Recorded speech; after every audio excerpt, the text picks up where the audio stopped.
19, oh, kind of the 19th century. That's kind of loud. Um, they, they interested in picked up again.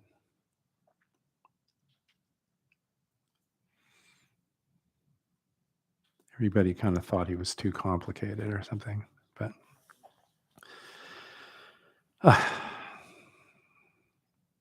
are we waiting for the live stream to start?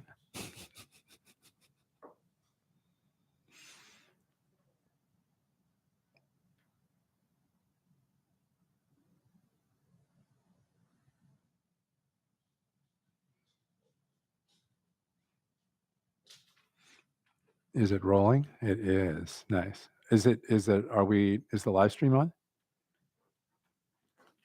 Sorry. Excellent. Well, okay. So let's sit a bit. Let's sit actually for something like half an hour. And I'll say a little bit of stuff about no, stop. I see. It's my mom. Sorry. Let me put myself on do not disturb. Sorry about that. I'll say a few things, specific things about posture. Last time I did lower body posture. Today I think I'm going to do head, neck, and shoulders, and then somewhere in the middle I'll give you some prompts to explore, and then we can talk about that, and then talk about it more generally, basically. So settle your lower body in whatever posture makes you feel grounded and solid. And then maybe give your attention to your upper chest, shoulders, head, and neck, right? That's a pretty complicated part of the body. It has a number of very sophisticated joints, and it let's be clear, carries a lot of information, right? And some people don't have a problem with it at all, and some people have a tremendous amount of difficulty making their sort of head, neck, and shoulders comfortable. So here's what I'd say.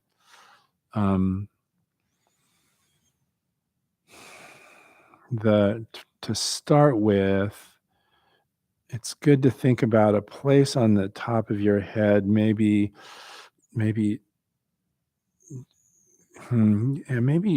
just slightly forward of the crown of your head, as pointing directly at the ceiling and being lifted by some invisible force off your shoulders and floating up towards the ceiling. And if you'll notice, what that does is it kind of gently extends the muscles in your neck without straining them too hard, and it allows your face to fall into a kind of vertical posture with your nose pretty much directly above your navel. You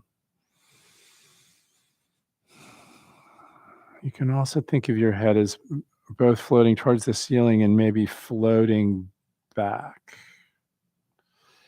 Don't want to push that too hard either, but if it can just float back to a point where it feels comfortable, and where it feels like the skin and the muscles at the back of your neck and in between your shoulder blades can sort of fall towards the base of your spine, and they're not doing really any work, or doing very little work to hold up your head, because that's the problem with your head, is it's this big heavy thing. And if your head is forward, all these muscles are working to hold it up, and amazingly enough, after a half an hour, sometimes that can get uncomfortable. And if you sit long retreats, it can get super uncomfortable. So it's good to sort of de-stress those muscles as much as possible. Obviously, they can't be totally relaxed because they are still doing some work, but they can be mostly relaxed. And then similarly, there's this big platform of muscle that runs around your jawline, and you can play with it a little bit. Like if you put your head in this posture, sort of floating up and back with your face in a vertical plane, then you can try. If you drop your chin, you start to feel pressure around your jaw, right? And you kind of want to avoid that. You want to have it should feel like your chin is just resting really super lightly on this big platform of muscle. And if you do that, and if you move your head back and forth, you'll notice you move your chin back and forth. There, you'll notice so side to side. Sorry, um, you'll notice there's a kind of a detent in the middle where the muscles line up and your chin can sort of settle there. And that's kind of, whether it's the middle or not, it's the middle for you, right? So just let your chin settle there. Mm.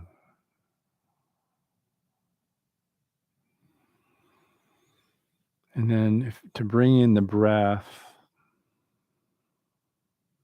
again, we've talked about this before, but it can be helpful on the in-breath to imagine the breath climbing up the spine, up the back of your neck, and landing here at the center of your forehead. And if you do that, it kind of has this nice, it sort of clears any tension in the muscles in your neck um, on every breath. And then the request on the out breath is to let the breath fall down the front of the body into the hara. So it's like a little massage every time you breathe. So let's sit that way here.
So try this. Sometimes your, attention is taken up with thinking, ruminating, etc., which is fine. But when your attention is present and when you notice it, then allow it to turn to the contents, the full contents of your sensorium. So that includes um, obviously your eyes, your ears, your sight, your hearing, your smell, your taste, and there's not that much to smell or taste in here, but maybe a little. And both your touch in the sense of the feeling of your skin and of the boundaries of your body, but also your sort of inner proprioceptive sense that really kind of tells you pretty much continuously where every part of your body is, if you paid attention to it. So just to take all that in and really attend to it. Whenever you arrive in a state of attention where you can direct your attention subtly, just to direct it to that and see what happens, right?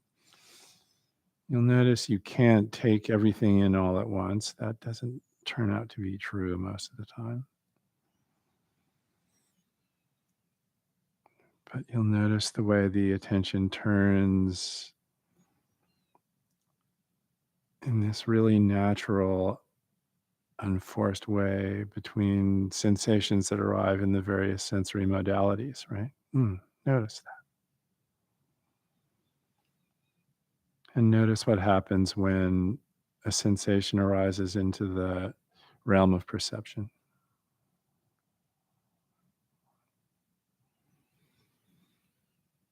Keep the realm of your attention as broad as can be. It can be tempting to focus on a particular sense door, but I'd encourage you to, not make a huge effort, but just subtly turn outward continuously, turn towards all your senses.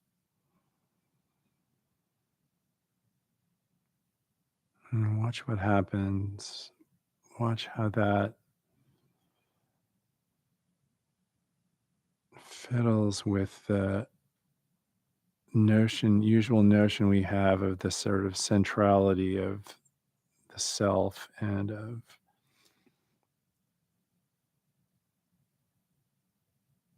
some notional center of attention, right? Notice that.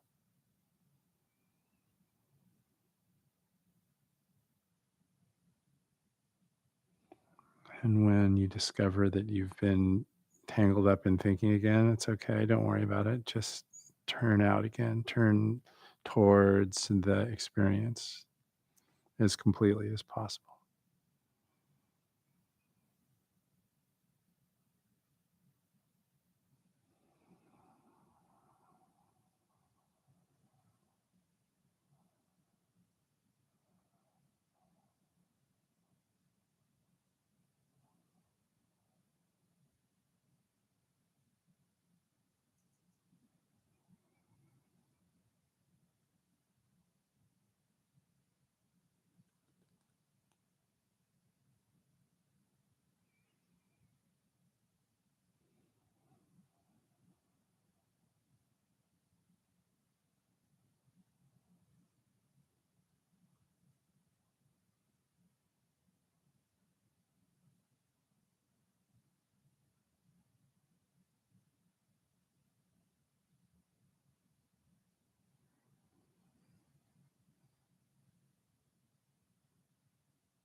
So make yourself comfortable.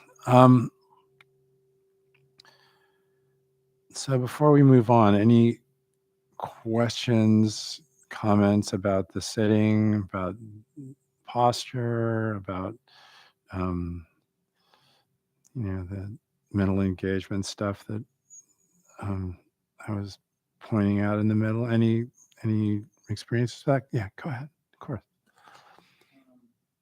So I was sitting with my eyes open. Yeah. Drilling a hole in this piece of wood right here. Nice. I didn't move my eyes at all, and everything got really psychedelic and cool. Yeah. Then I was like, is that the point? And then I started moving them regularly, so it would just stay normal, be more boring. And then I was wondering. I mean, I'm trying to engage with the visual sphere, but also, I don't know. Before you said that psychedelic stuff was not like that's not special or something. Right. Well, it's certainly not special. I mean, so I mentioned it before, I think, because it's kind of fascinating. I mean, it really is looking directly into the structure of your visual system using your eyes, which is kind of awesome, right? But it is really easy to get into a sort of oh wow kind of thing about it, right? And that happens to me a lot, right? And I think that like all the sensory modalities, and that's sort of what we're doing in the middle of this whole thing. The request is to let it be exactly as it is, right? And not there. I was just reading. There's this great, Dogen, the guy I was talking about previously, when he first landed back in Japan and was run out by the Tendai priests, and was living in a kind of lightly attended Zen temple out by, or actually maybe not even Zen temple, Tendai temple out on the shores of Lake Biwa outside of Kyoto. He decided he needed a manifesto, and he wrote this manifesto, and it it describes his idea about how you're supposed to practice, and in particular how you're supposed to sit and so on. And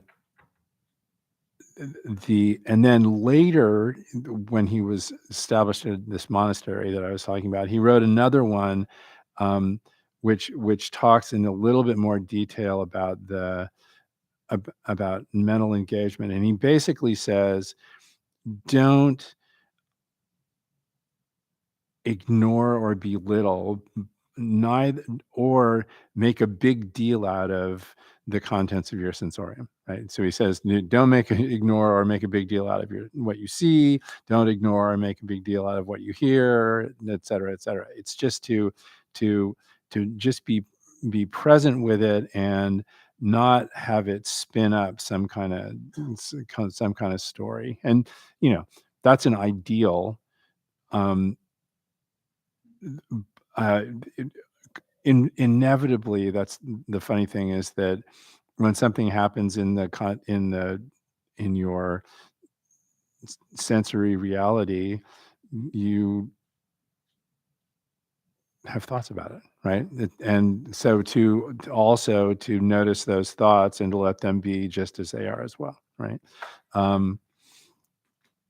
One of the things you can do, though, is you can use your engagement with the visual system as a kind of barometer of your mental state and general engagement, right? Like if your eyes are really settled, that means something about your state of mind, right?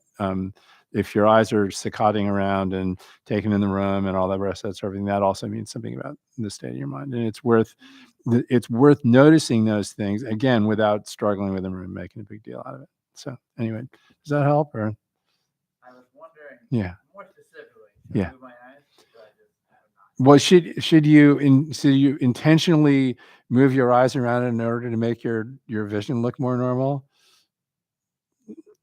I wouldn't, but you might notice that if you really let things settle down, sometimes they do all that psychedelic-y stuff, and sometimes they don't, right? Yeah. So that's worth looking at. Yeah.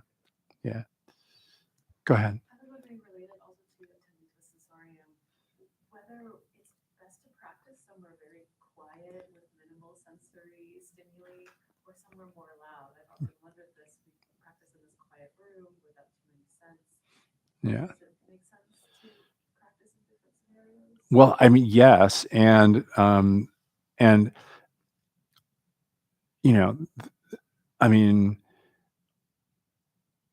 one of the primary functions of Zazen is to simplify your activity enough so that you can really study it intimately and in detail, right? And that goes for your sensory activity as well. But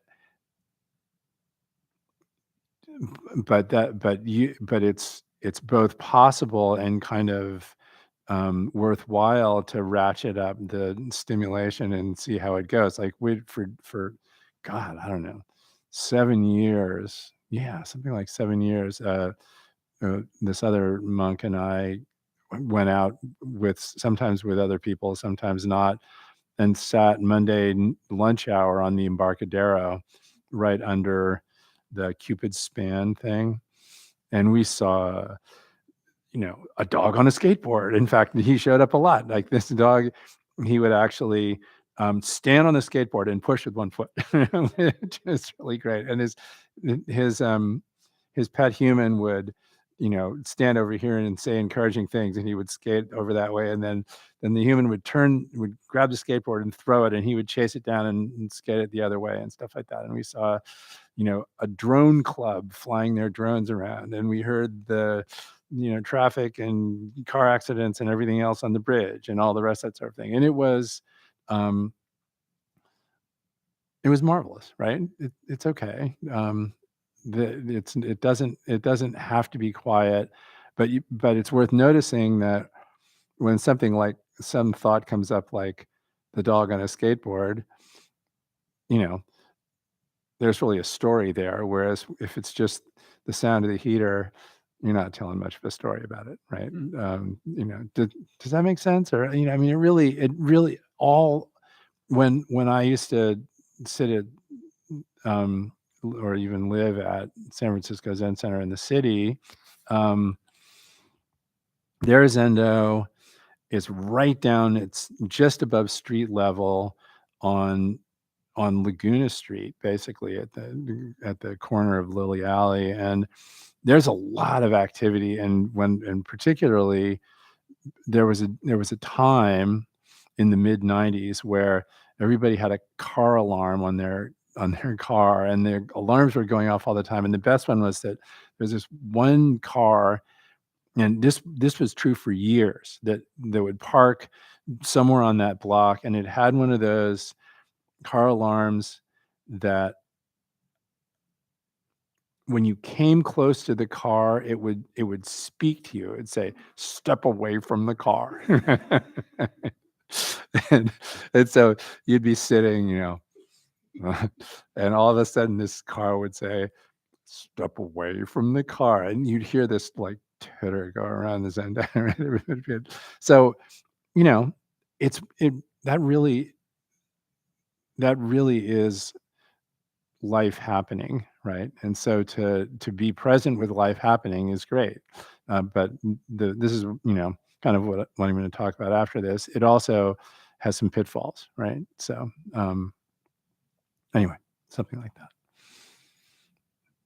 Go ahead. So for me, the experience was one of very deep relaxation. Nice. To the extent that it was, it's just trying to perceive the sensations, and it was difficult because I felt like I really just sank into Mm. state of relaxation. And I wonder if you had any suggestions or thoughts on how to kind of keep that alertness still. Yeah, it's a really great question. I mean, I would say I would say again, this is an ideal. The ideal in this particular style of meditation is to be relaxed, but also kind of energized and attentive, right? Because the request is to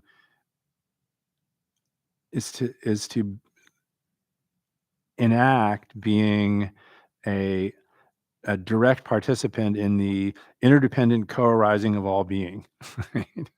And to kind of be at least in some indirect or maybe even somewhat direct way aware of the fact that that's exactly what you are, right? And so what are things that can help with being alert? I mean, just turning towards using a little bit of subtle, not struggling, but just a subtle effort to turn towards the sensations in the body. If you discover that you're sort of you've turned away from them in some way, right? Just turn towards them and see what happens, right? But like, don't make a big deal out of it. And my guess is that sometimes you have that sense of deep relaxation, and sometimes you're more energized. But it might even depend. For me, it depends a lot on how caffeinated I am. Right? But yes, absolutely. I think it's worth noting, though, that if you can find some balance between feeling relaxed and feeling energized, that keeps you present in your body and with your state of mind. The reason why it's good to practice that is that that's kind of what's expected of practice in the midst of everyday life when you're shopping at Trader Joe's or doing this other stuff, right? is some way of being, of bringing that presence to every particular moment, not just the ones where you're sitting, right? Anyway.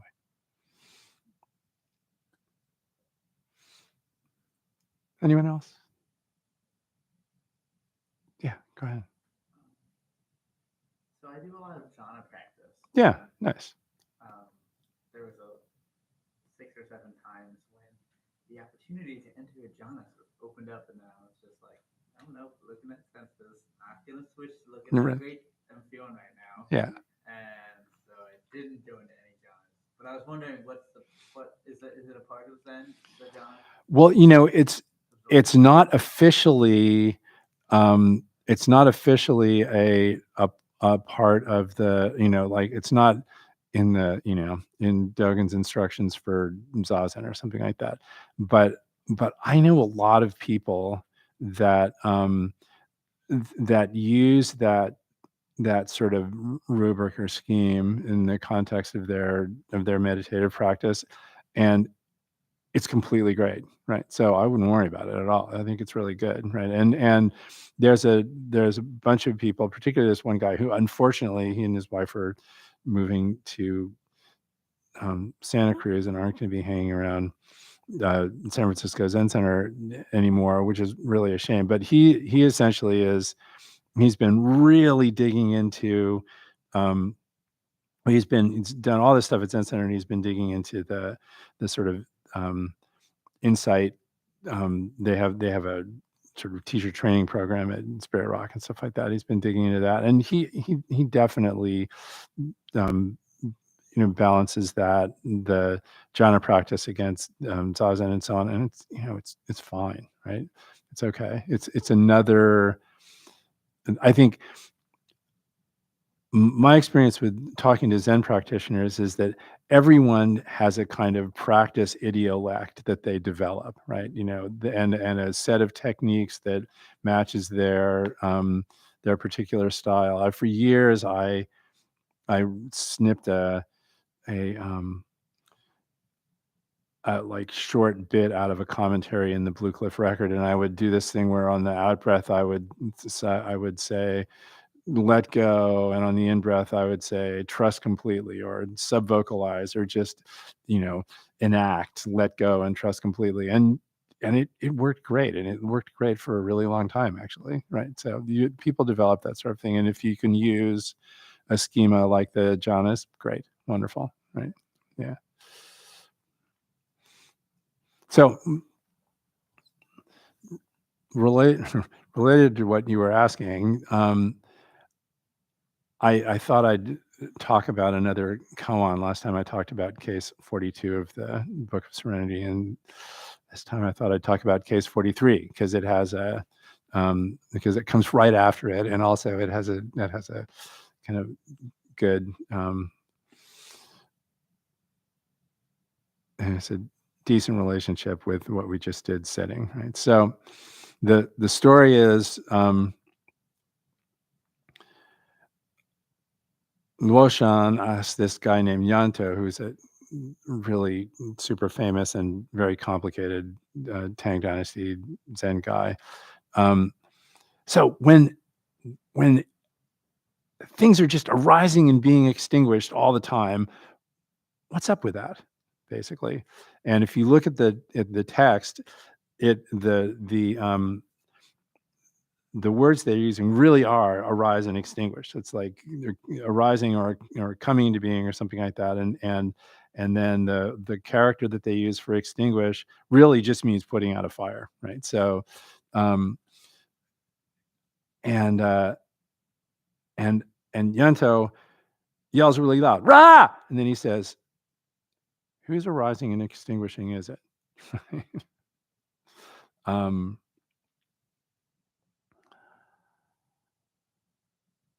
and that's kind of the issue, right? Is that the when you read the classical Chinese texts or the sort of literary Chinese texts about Zen, the one of the main phrases that they use to sort of corral or catalog experience of the absolute is this compound of characters that basically means the mutual arising of all dharmas, right? And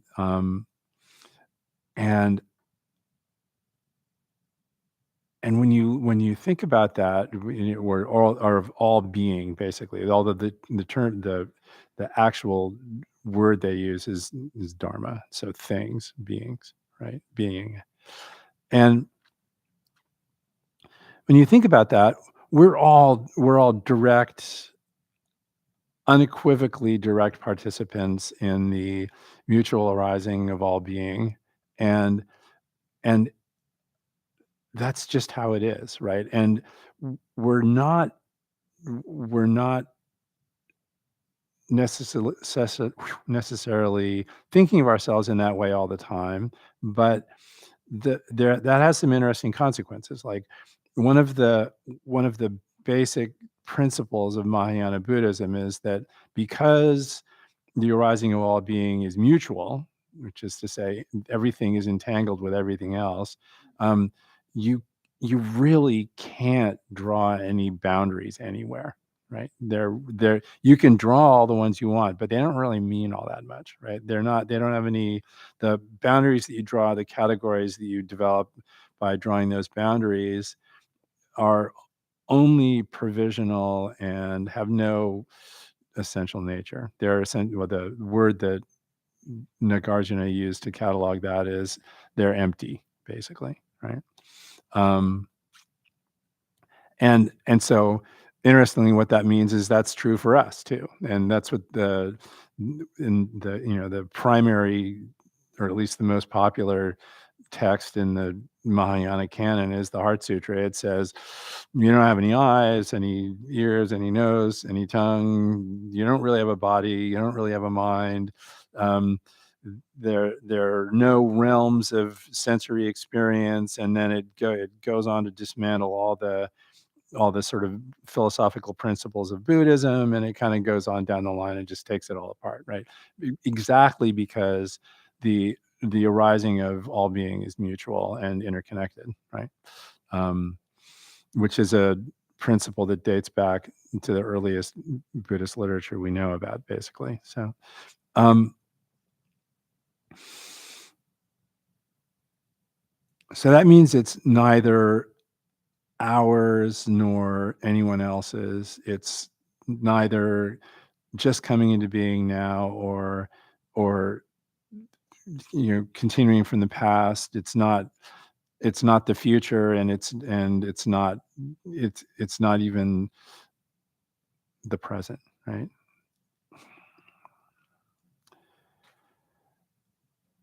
And one interpretation for this koan is that Yanto recognized that um, that the student had some decent experience with this and was kind of holding on to it, right? It's like, hey, this thing just happened. What's going on? And so one of the things he's saying is, hey,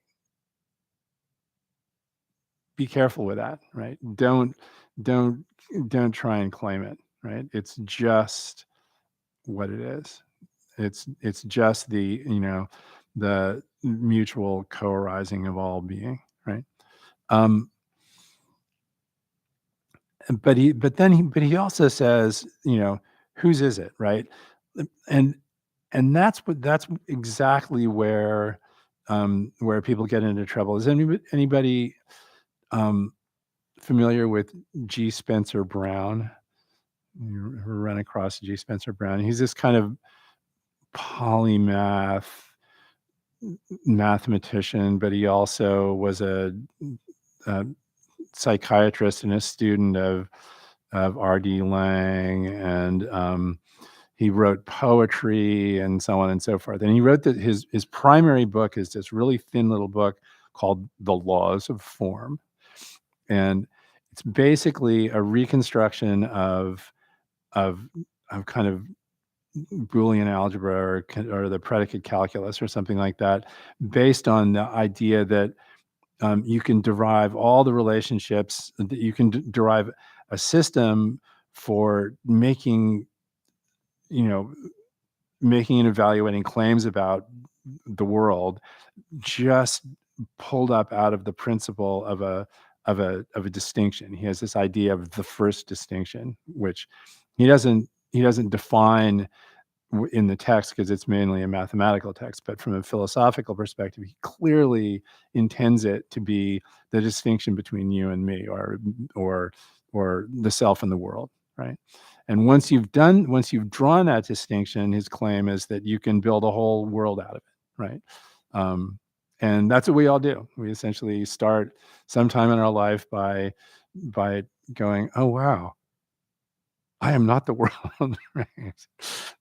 And then it all goes downhill from there. Like I think I've probably told this story before, but when my daughter was 2, we were talking on the phone, and she was like, "Daddy, today I discovered I could talk to myself without talking out loud."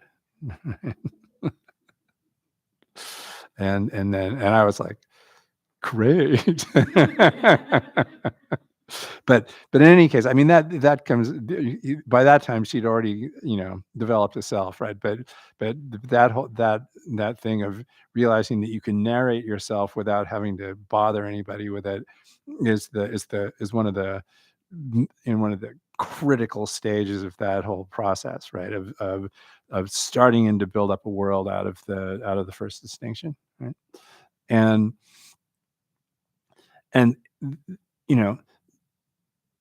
that's both our gift as humans, right? And it's also this source of terrible problematic suffering, where we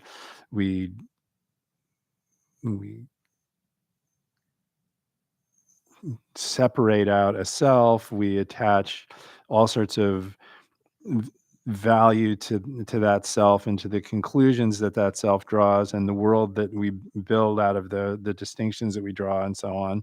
And pretty soon you've got a world like the one we live in, where people for the most part go around sort of being okay, and then all of a sudden they go off and do horrible things to each other because of um, the emotional drivers of some distinction that they've drawn that compel them to act really badly, right? It's terrible, and nobody needs to look very far to see it, particularly right now, right? Um, it's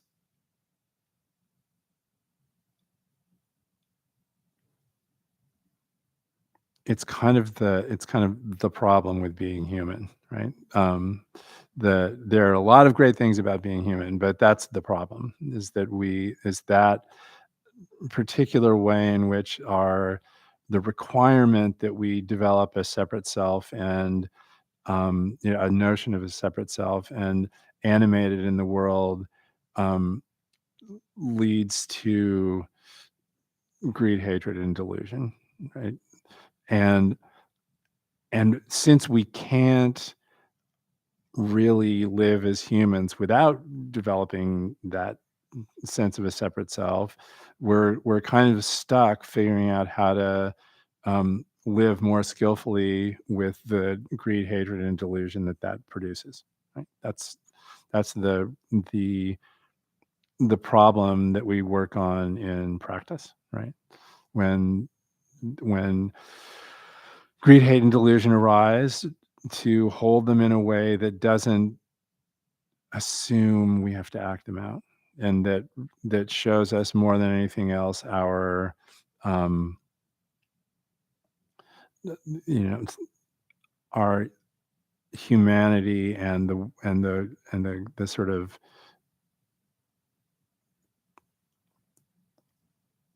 caring and I'm not sure exactly what, like um appreciation for life that underlies that wish to live, to be comfortable, to be happy, to etc. Right? And let me look at what time it is. And if you read the in the Pali Canon, there's this sutra or sutta called the Metta Sutta, right? And it pretty much outlines in exquisite detail how to work with your own greed, hate, and delusion. It says, be strenuous, upright, and sincere, without pride, easily contented and joyous. Don't be submerged by the things of the world. Don't take upon yourself the burden of riches. You can be wise, but don't be egotistical. And don't desire great possessions, even for your family. Right? Do nothing that's mean or that the wise would reprove. That's what it says, right? And wonderful, right? And then later it says, don't let no one deceive another, or despise any being in any state, and don't through anger or hatred wish harm to anyone else, right? um, Behave like a mother protecting her only child towards everyone. So develop a boundless mind of that cherishes all beings, basically, suffusing love over the entire world. That's pretty good, right? Those are kind of words to live by, right? And note that they never disallow the fact that actually we're in the midst of all that, we're going to experience greed, hate, and delusion. It's just we don't have to act it out, right?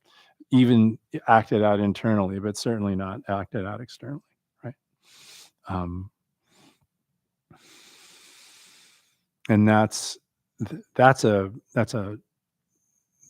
Pali Canon sutta from the Theravadan world, but in the Mahayana world, it's the same thing. You have this the ideal is that of so the Theravadan ideal is the arhat who behaves in that way. The Mahayana ideal is the bodhisattva for whom the vows are shorter, but they essentially mean the same thing. you work infinitely for an infinitely long time on your stuff and on everybody else's stuff together. That's kind of that's the Mahayana ideal, right? So any questions about that? What do you think?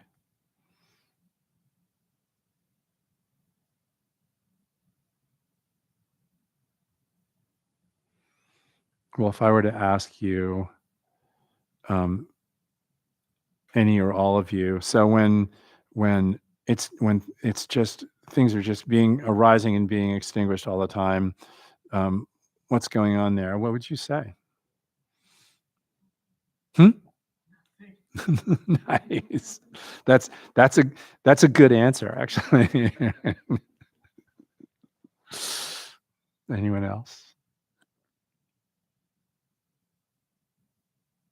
Well, when we were,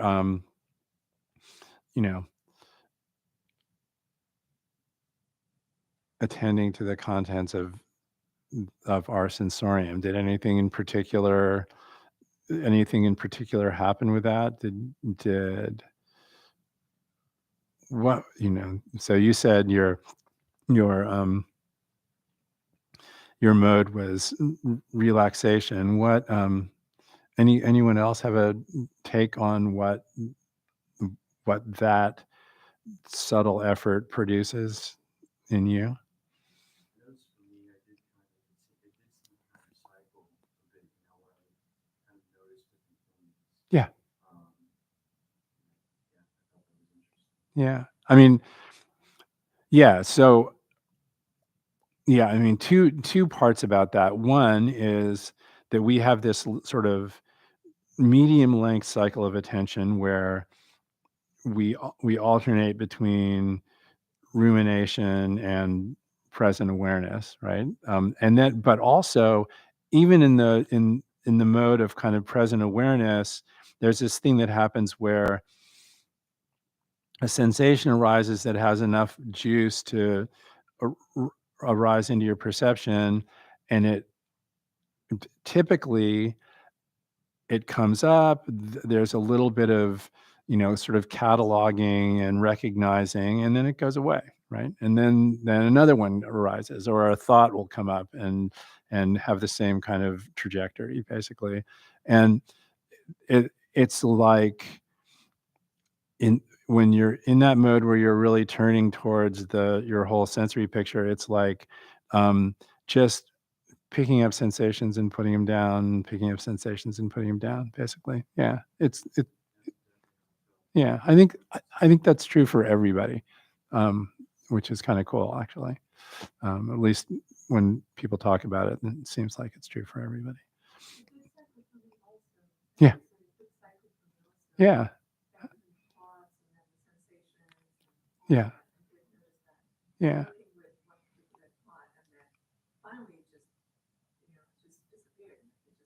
Yeah. Nice. But I think as I was experiencing these cycles, what was happening for me was I was finding myself going deeper and deeper into relaxation with these cycles. Yeah. And so that was also a little bit, it felt wonderful. Yeah. But I was curious about that. Like, is that, because a little bit more of that and I would go into sleep. Nice. Well, so there is a whole, thing about sleepy zazen, right? So you can the general thing that Zen teachers will tell you is, stay awake. So then there's all these ideas about how to do it. So you open your eyes a little wider, bring a little bit more light to the back of your eyes, and that that kind of stimulates your visual cortex a bit, and something in your brain goes, hey, you should be paying attention, right? So that sometimes works.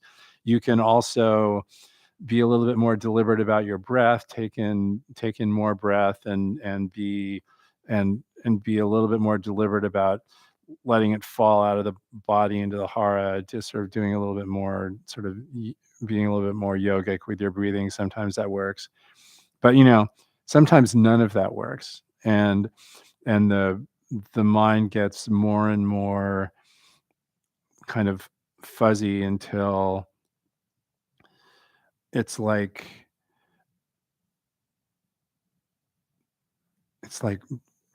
standing in a room full of large fuzzy animals going like this, and finally and finally you just go to sleep. And the interesting thing is, so I've had a lot of experience with this, and the interesting thing is, one, you touch down into sleep, and often you're awake almost instantly, partly because your body doesn't really like to go to sleep sitting up. And my experience is that really produces some alertness, right? Like all of a sudden I'm wide awake and stay awake for however long it takes for me to sit in this period of zazen. That doesn't usually repeat, again, because I think you don't have to dip in too deeply before your body says, actually, you should be waking up. Right? Yeah.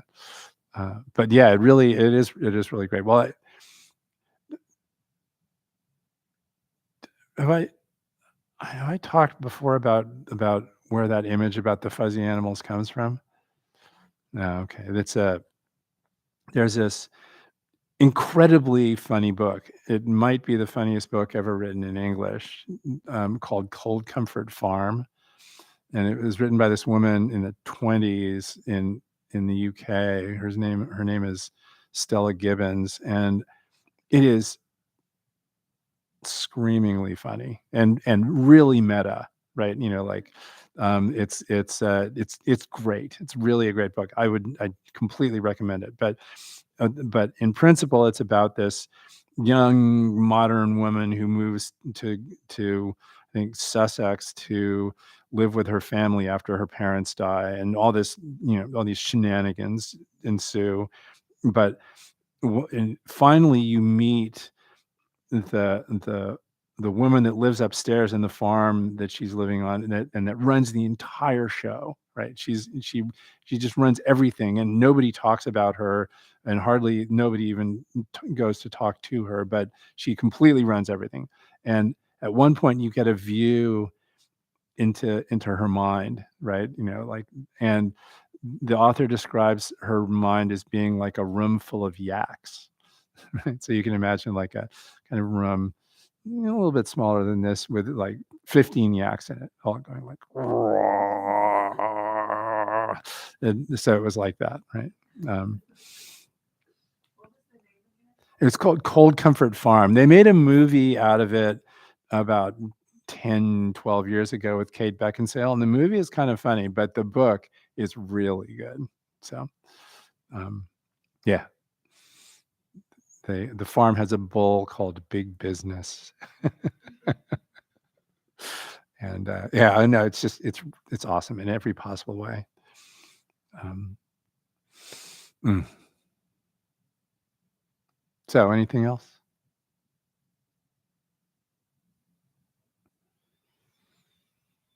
Then I would say this. Let's sit for another 10 minutes or so and then call it a night. What do you think? And yes, go ahead.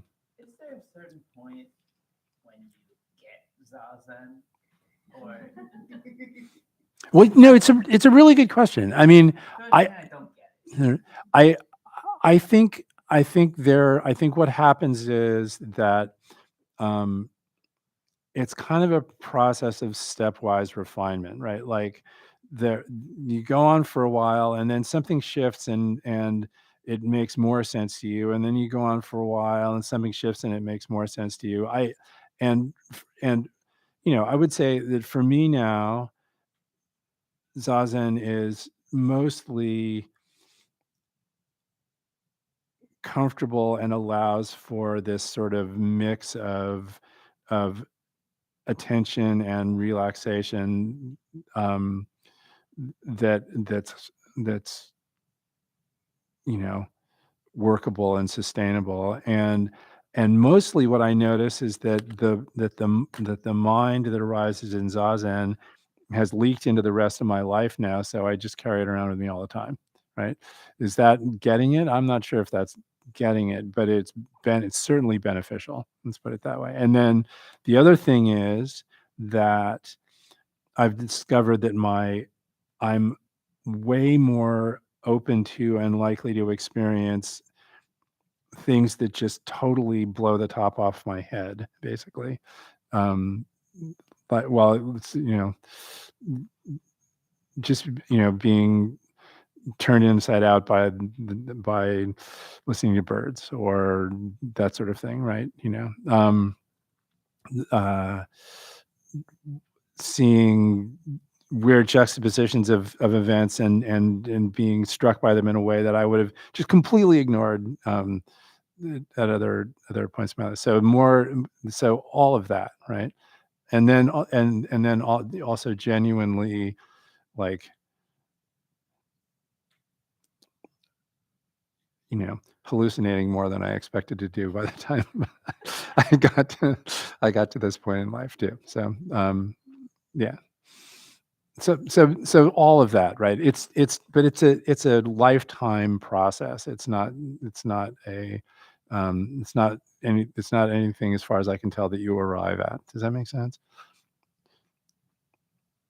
I think so. Okay. It changes over time. It definitely changes over time, and it refines over time, and the experience gets richer and more satisfactory over time, I would say, which is good, right?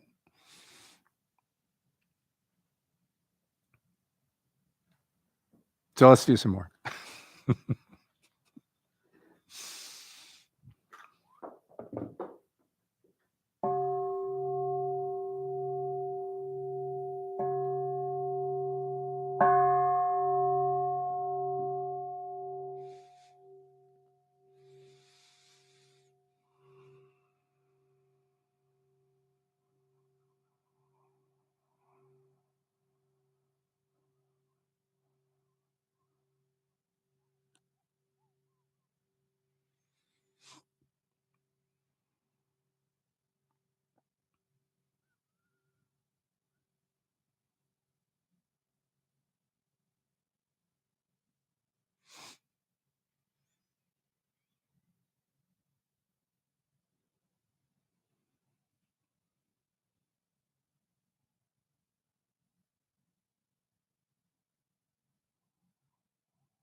Thanks so much. It was great, and it was wonderful to be here with you.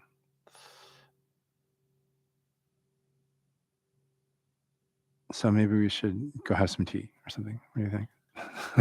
Okay. I have announcements first. Can I tell people what's coming up? Yes, please. I've been thinking about that the whole time instead of meditating. That's okay. Yeah. Okay, so we have a bunch of stuff coming up, which is why I want to do announcements tonight. For those of you, a couple of you are here for the first time, yeah, and you may be wondering about the weird name of this place. Like, it has a strange name for a meditation center. It's called Alembic, and an alembic is an alchemical vessel for transformation. So the alchemists believed that you put something into an alembic and then you had to set up conditions in the world, but also in your mind correctly for the thing inside the alembic to transform. And the name is from a time when magic and meditation and science were not different yet. And that's what we're doing here. So this whole container is an alembic, and we're kind of offering a bunch of different things that you can pick and choose from according to whatever your own goals are. And I am really excited, really, like way too excited about everything we've got coming up in the next 2 weeks. It's like too much to tell you all about, but I'm going to tell you a couple of things. This weekend, we have Charlie Aubrey here. Do you all know who she is? So she's David Chapman's partner. If you know David Chapman, he's a philosopher. And Charlie and this guy, Jared Janes, both have like a very deep practice history. And they recently started a new Vajrayana community for, as they advertise it, degenerate fuckwits and grifters. Nice. So they're taking themselves way too seriously over there. And Charlie's going to be here for a whole weekend doing a workshop called Natural Dzogchen. It's 2 days, but like chill hours. It's Saturday. It's like 11 to 5, and Sunday is like 10 to 3 or something. And Charlie's an incredible resource. Like, just the Q&A is going to be amazing, let alone the teaching. So that's this coming weekend. So the 21st and 2nd. Yes. It's good to come to both. It's bad to come to neither.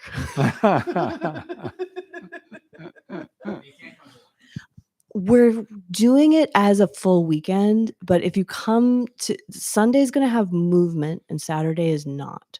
So if you're like, I'm only in it for the movement, never mind this sitting nonsense. Tonight was my last sit ever. Nice. Then you could in theory just come on Sunday, but my recommendation would be, if you're going to only come to one day, come on Saturday and get like the deal and then decide about Sunday.